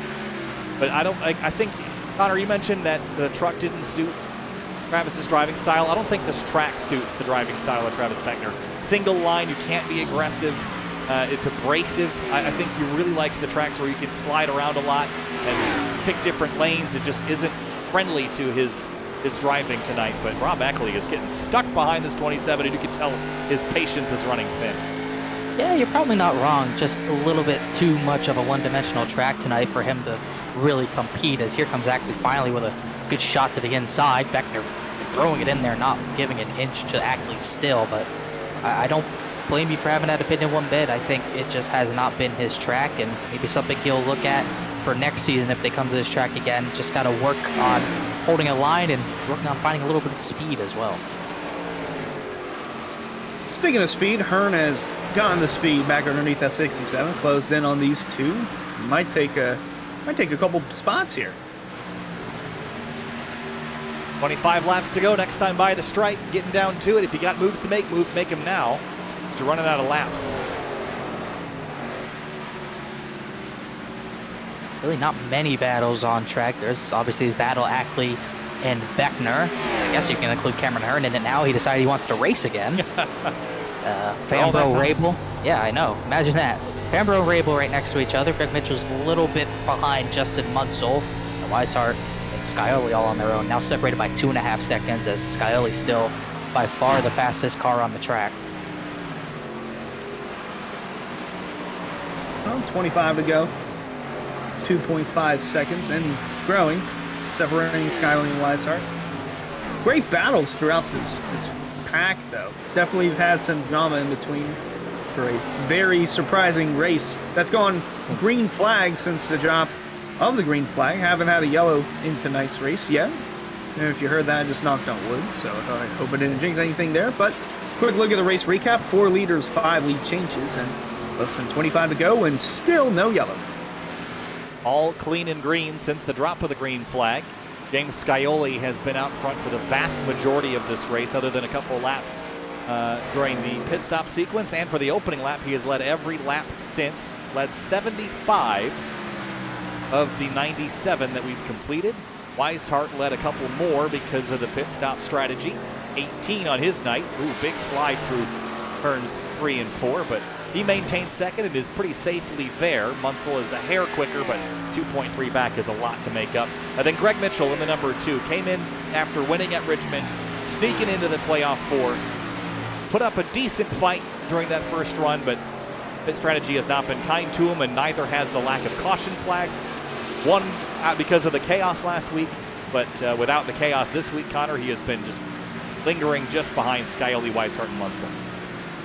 Yeah, he didn't get the best qualifying run, and he hasn't been able to really pass many. I think he was only about 5th before the pit stops, and he's kind of stalemated from here. We'll see how much Weishart can drop off. He does have the oldest tires. He got on lap 58, so maybe he can get them with 33, but without something crazy happening, we're closing on 20 to go. Too little too late, but it is a good fight from Greg Mitchell. I personally did not see him going this far, but he's definitely proven me wrong personally, and he's had speed all throughout this playoff run. Definitely proven a lot of people wrong, and honestly, proven myself wrong. Up until last week, where I kind of manifested that one to happen for him, where the spotlight was on the 2, and he shined in the brightest moment of his area career so far. And here's a little replay at Ed Robertson. 64 might have gotten a little close to the wall here one of these times around the Nashville Super Speedway. Might be here coming out of 4. I think it was a couple laps prior to this. I wasn't exactly sure where. I was told that he did hit the wall, but we're going to find out where. I think he already has that right front damage. I wasn't sure if that was existing already, but somewhere, somehow, he hit the wall, and hard enough to knock the right side in on it. So he maintains 12th, but they have to limp that one home. Yeah, one of the number of drivers who've hit the wall, not just Travis Beckner. It's been a tough night for a lot of guys. Durham's been in the wall. Michael White, lap 2 for him. Swervin Irvin. 16, Tom Bourne's kept it clean. He runs 10th for the time being, but a lot of drivers have struggled to keep it off that wall, and specifically that turn 4 wall. I haven't seen anyone hit it at a 2. Turn 4 and that bump. It's definitely been a trouble spot, unsurprisingly. You know, I was going to say this Monday night, but overall, the last 3 tracks that we've been to, all the banking has been the same in the turns. It's been 14 degrees all the way around. Very interesting. Wait, is that racing. true? Yeah. The last 3 tracks have all had the same banking number? Yeah. Auto Club, Richmond, and Nashville are all at 14. That is wild. That's got to be a coincidence, right? Well, maybe, but it's interesting with the same banking at each track, just the different style of racing through the corners. And this track, different racing surface in general, concrete, but just fascinating to know that for the last 3 weekends, the banking's been the same, and the racing style in the turns has been way different in each one. Sizes of the tracks have also been pretty different. Richmond being the smallest of the 3, Fontana being the largest, and this kind of slotting closer to the small end, but bigger than Richmond. But not as big as the Super Speedway. Correct. No. We can safely say Hearn versus Durham's over. They're multiple seconds separated, and Cameron Hearn told Beckner a few laps ago he's just riding, which he is. He hasn't really made an attempt on Beckner. Rob Ackley's pulled away from both those two, although he is sliding out of the corners while doing it. So seeing if Weishart gets closed in on by Munsell and Mitchell. A few tenths per lap faster those two are than the 33, so that could be a battle to watch by the end. Coming across the stripe now, 15 laps to go, 14 for Scioli. If he can get to the white, then that'll be it. No yellow can stop it or bring it to overtime.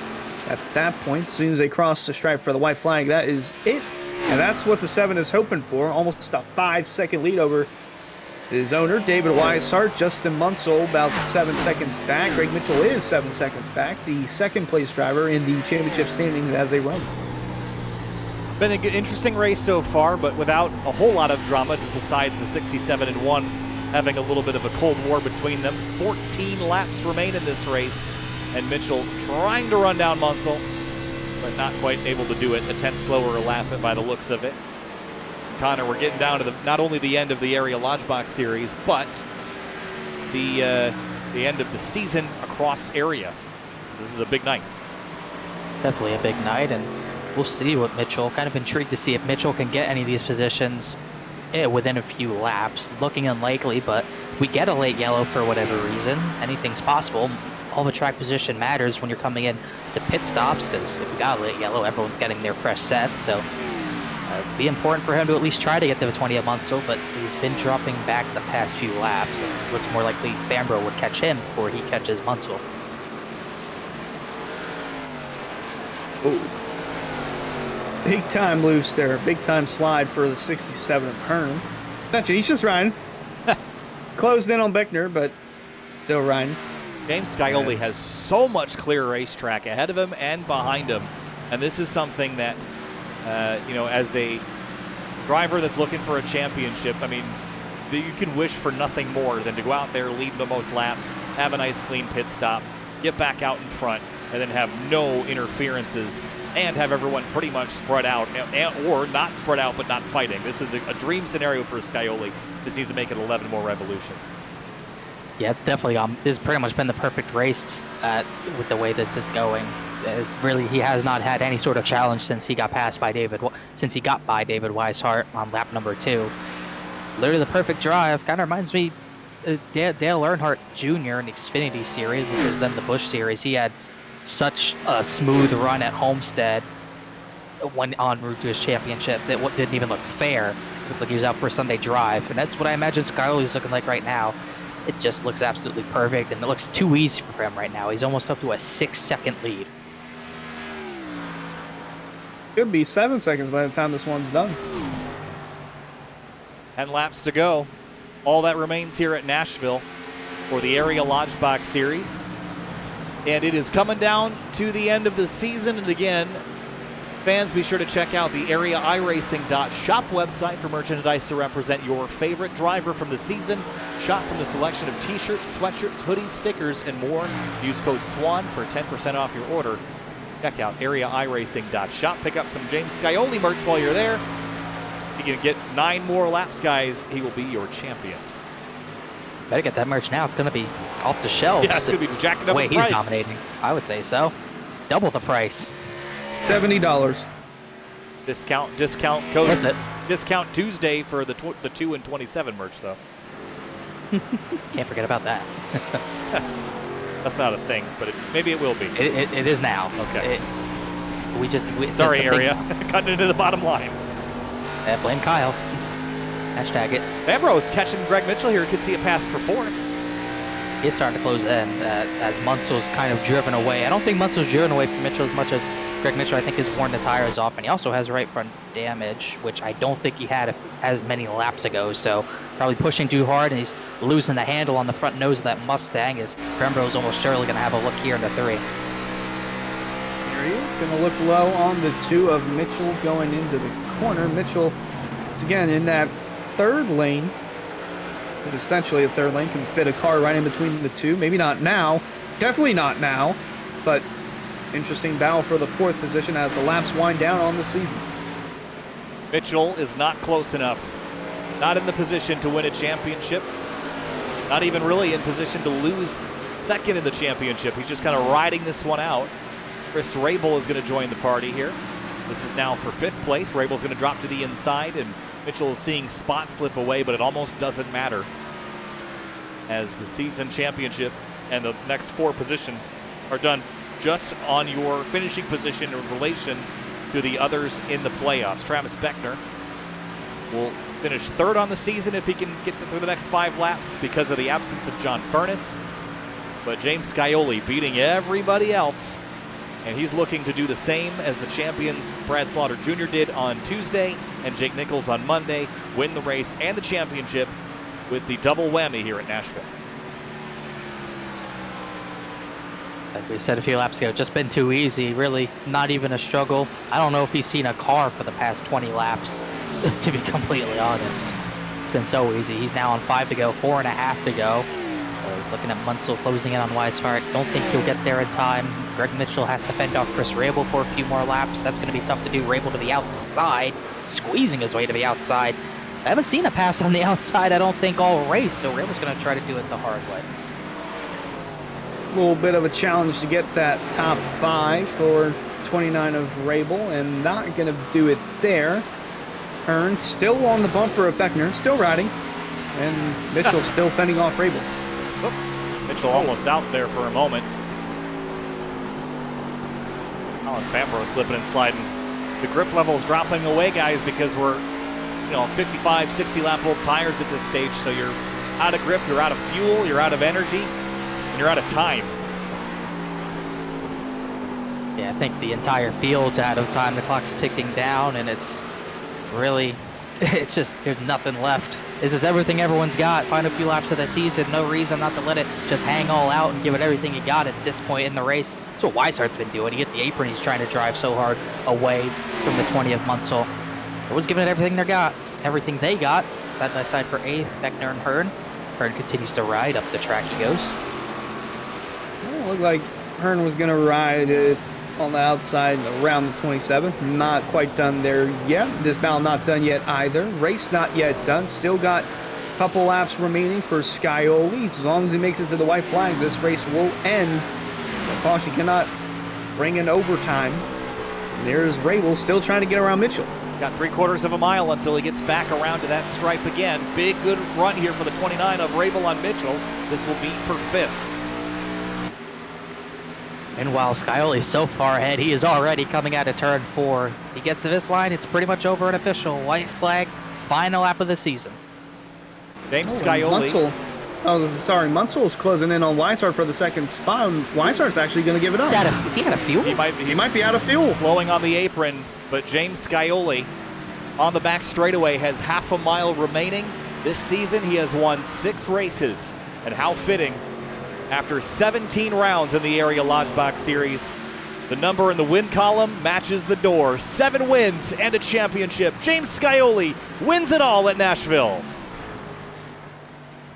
No one more deserving this season. He put on an absolute clinic. It's going to be Justin Munsell out of nowhere getting 2nd, then Fambrough, Mitchell, Rabel, the top 5, then Ackley 6th, and Beckner and Hearn will come across the line side by side. They'll even trade a door there. Hearn's going to get him just at the last second. As what could have been for Travis Beckner, but still a very great season for him. But what a job by James Scioli. He made it look literally too easy tonight. Dominant car throughout the season. The 7th win for the 7 car, and like I said, didn't have to win the race to win the championship, but it doubles the sweetness of that victory. And congrats to the 7 Scioli and everyone at David Weishart Racing on a strong effort, not only for the driver's side of things, but the owner's side of things. They also won the owner's championship there. Look at that, 98 of the 120 laps led were from the 7 Scioli. And no funny business in any of our races. No green-white checkers, no last lap dives to win the championship, no crashes taking out a leader before the line. Just straight-up victories in all 3 races here this week, which is a mark of a great field ending a great season. And James Scioli in the South Beach Heat Rick's Hot Sauce car brings it home and celebrates. And the music in Nashville tonight, 7,000 RPM from under the hood of the 7. Yeah, don't only buy James Scioli merch, buy the hot sauce too. RicksHotSauce.com. Burnouts in the grass, well deserved. Might as well blow that engine up. Don't need it for a little while. Don't need them at all for next season. Digital engines, great stuff, easy to maintain. James Scioli wins championship and the race. As you mentioned, Connor, didn't have to do it, but he did it. Justin Munsell, 2nd place. Colin Fambrough, 3rd. Mitchell and Rabel, 4th and 5th. Notably, no 33 in the top 10. Connor, that was a disappointing end for him. But the championship 4, the way they will finish, James Scioli wins the championship, Mitchell 2nd, Travis Beckner 3rd, and John Furness 4th. It is a shame Furness could not make it. I can only assume it would have been a good battle. He was, in my opinion, would have been second to Scioli and would have been his closest competitor. Just wasn't meant to be nice. We get to the final runners. Small field of started with 21, 20 started, 18 finished. Bryce Senesac, Shane Therian, kind of surprised to see him only get to 12th. And Robertson lost that battle with Senesac. And Weishart all the way down in 14th is where he finished. He pit lap 58. It was just a lap and a half too long. Irvin 15th, Durham, Cochran, and Durham maybe the most entertainment tonight from him, and Michael Life 18th. Greg Mitchell finished in 4th place tonight. Will come home 2nd in the championship. Greg, it wasn't a championship tonight, but got yourself in about as good of a position as you could. Couldn't run down the 7, no cautions to kind of mix things up, but 2nd place after sneaking through with a win at Richmond last week, it's got to be an accomplishment for you and the team. Yeah, it's bittersweet. Happy to be finished 2nd. Obviously, want 1st place, but James is tough every single week. Really happy that as a team we finished 2nd as Fazekas in points, and then came home 2nd to James tonight. So it was a good season for the most part. I had a rough first half of it, just kind of feeling it out and learning as I go. My first full season with these guys, so it's been educational and I've learned a lot, and hopefully come back better for next season. Greg Mitchell 2nd in the in the championship in the number 2 car, 4th in the race. Greg, thanks for chatting with us, and good luck to you next season. Enjoy the off season as well.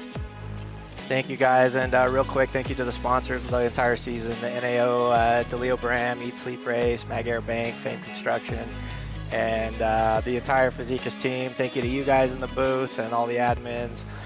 And yeah, thank you guys. Appreciate it. All right, thanks, Greg. P2 in the championship. We'll see you next round. Thanks, guys. P3 in the race was Colin Fambro in the number 18. Got there in the late going, but up onto the podium after starting 9th. Colin, nice run forward. No cautions or anything to kind of draw any drama, but just drove straight up from 9th to 3rd and finished there. Take us through your night. Yeah, it was good. I tried to take care of the tires early in the run, and kind of knew after the first run I had good speed in the long run. So when I came back out, I just tried not to abuse the tires too much, because when you come out and you mix back into traffic, you're not exactly sure how everybody got on and off pit road. So I just tried to take care of my stuff and then really charge there at the end, and ended up with a good result. Well, P3, certainly not a bad way to end the season. Colin, congratulations. Great way to go out, and hopefully we'll see you around next season going for a championship. Yeah, man. Thanks, Kyle. Thank you. Justin Munsell finished 2nd in the race in the number 20 car. Got all the way to 2nd, but needed a caution and some chaos maybe to get a shot at the number 7 to take home the win. But Justin, no championship on the line tonight. It was all for the victory. P2, though, came up 1 spot short. How'd your night go? Pretty good. I got a little bit of practice before the session today, so I was just trying to get a gauge on how the car was going to be. And Nashville's not typically a great track for me, so I was going to need all the help I can get. It was tough to pass, though. I got stuck kind of in 5th, and as soon as you try to get underneath somebody, if you didn't make that pass, your momentum was killed. So I knew that if I was going to get a good finish, I was going to need to try to undercut some folks. And luckily, I pit a lap before most people and got that little extra track time, and just had to kind of preserve the tires. It was stressful with Greg bearing down on me, and I saw Colin bearing down on him. I was so focused on those guys trying to maintain that gap that I didn't even realize that the 33 was slowing as much as he was, and I was like, well, shoot, I can get a 2nd place here, while I was worried about even getting a top 5. So all in all, great way to end the season. Great last few races to kind of show the speed that I've had all season, but luckily some things have kind of gone my way to actually have the results. Well, a P2 is a great way to end the season, Justin, so congratulations on that. Hopefully we'll see you back again next season fighting for a championship. Yes, sir. Appreciate you guys. Thank you. Coming up short again, as he did on Tuesday, this time 3rd in the championship for Travis Beckner in the number 27. Travis just didn't go your way tonight. Needed some cautions to kind of mix some things up and get you back on strategy, but some impacts with the wall on the right side that kind of slowed you down a little bit as well. So disappointment on Tuesday. I know this is going to sting as well, but P3 in the championship, at least you had the shot. Yeah, I mean, I don't know why we picked such stupid tracks for championship races, but it ain't up to me. So, yeah, setup sucked. Was tight loose out of 4, couldn't do anything. And, yeah, I needed cautions to help me out. And once again, congrats, James. Sucks for John that he had that winter storm coming through up there. And, yeah. Well, it was just a disappointing night. I know Travis for sure. Challenging to pass out there as well, but coming back bigger, better, bigger, faster, and better next season, I'd imagine, and going for another one. Yep, gonna try my best to. Yeah, just gonna try my best to. Don't really have much to say. So. All right, Travis Beckner, P3 in the championship. We'll see you next season, Travis. Yeah, before I go, I'd like to thank my sponsors, Color Cutters, Landscaping, Lodgebox, Wax Electric, Rick's Hot Sauce, Palmetto State Army, Coney Setup Shops, and Dawson Miller for making this awesome paint scheme. I was doing a little bit of promoting tonight for my local dirt track that I flag at. We got a huge race this weekend, so if anybody that's watching this stream could tune into Done Right TV this weekend, that would be awesome. We need the support really bad. And yep. And y'all taking the time out today to come do these broadcasts. They're top quality, in my opinion. So appreciate it, Travis. Happy to be here. Thanks so much for talking, and we'll see you next time. Yep. The champion, as I mentioned, getting the number of wins in the win column the same as the door. How convenient for James Scioli, championship winner of the 2023 Area Lodgebox Series. James, congratulations on not only winning the race, but finishing out by winning the championship and your 7th win on the season. Has to feel good. Tonight, you absolutely dominated, led 98 of 120 laps. That was a walk-off home run. Take us through it. Yeah, thank you guys. First off, definitely means a lot. Lodgebox Series champion sounds pretty good. I was bummed to see Furnace couldn't make it. I want to say I hope that he's safe, and everybody that lost power. I know that in that area it's pretty rough right now, so I hope everybody's safe and staying safe over there first off. And I just knew that I wanted to get the lead early. I kind of messed up qualifying. I just didn't want to have any big mistakes and go up the track and lose a bunch of tenths and have to start in the back or anything. So I knew that I just wanted to get the lead early, and kind of drove hard, probably a little too hard doing that. So I was able to, so they kind of stayed with me there that first run, and then just put some tires on, and Travis got the walls, so that definitely helped. They were kind of struggling there at the end of the first run, and just had the pit stop and hoped there were no cautions. Almost had some fireworks in front of me, had some popcorn ready for Hearn and Steve there. I don't know exactly what they were doing, but once we got through that point, I kind of just went into cruise control. And cruise control you did all the way to victory lane. Celebrating a championship and a win, James. Amazing season. How do you one-up this one next time around, though? Because our next season, when it starts, I'm hoping you'll be in it. Go for maybe for 2 in a row. Yeah, definitely hoping for 2 in a row. I guess the only way to go is hope for even more than 7 wins. I know that's going to be pretty tough to top, and there's some good competition in this series. I'm sure we'll get some good competition throughout the off season too. I don't know what all the moves are, so definitely going to be a tough season to one up, and obviously first championship. It definitely means a lot. This one's pretty special, so just soak it all in now and enjoy the off season, and hopefully come back better than ever. James Scioli, your 2023 Area Lodgebox Series champion and winner at Nashville. James, the sweetest music of all. Thanks for chatting with us. Congratulations, and enjoy that offseason. Thank you. And just before we go, I just want to say a huge thanks to you guys for being with us all season. I know last year you guys were with us for part of the season. You guys killed it, and I mean throughout the season again. Just awesome job on the broadcast, the admin team. Thanks to them as well. Thanks to everybody who wasn't in the playoffs, who stuck around and still filled these races. And then big thanks to Rick's Hot Sauce. They came on with me in the end of the first season, my first sponsor. So big thanks to them for sticking with me through all this, and happy to finally get them a championship. And then Chris Sports Cards, Butt Kicker, Dandles Candles, Matco Tools for being on all the cars this season. And then lastly, DWR got the team championship, so cool to sweep both of those. And I know Brad got the truck championship, so DWR is looking strong. Better watch out for us next season. Thanks for the kind words, James, and we'll see you around. Thanks, guys.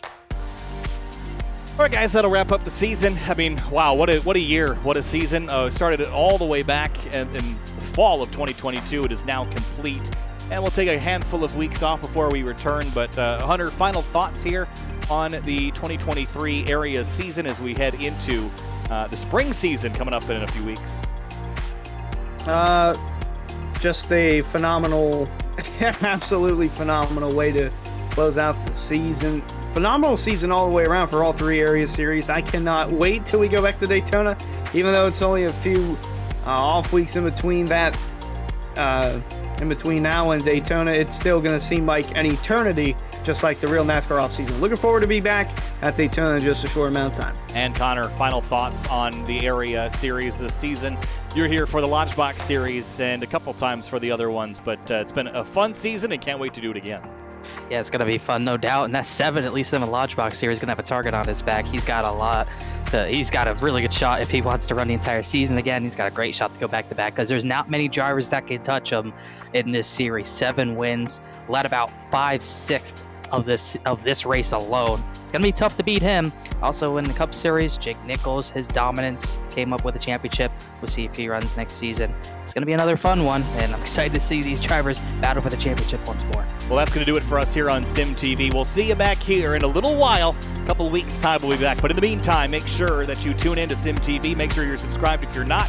We got more racing up on Sim TV all the way through until the area seasons kick off again. Road racing on Wednesdays and Thursdays. That's mostly what we got. No oval racing until then, though. You'll have to wait until Daytona for that. We'll see you again. Thanks so much, Kyle Heyer, alongside Connor Horn and Hunter Sleppy. We'll see you on the other side.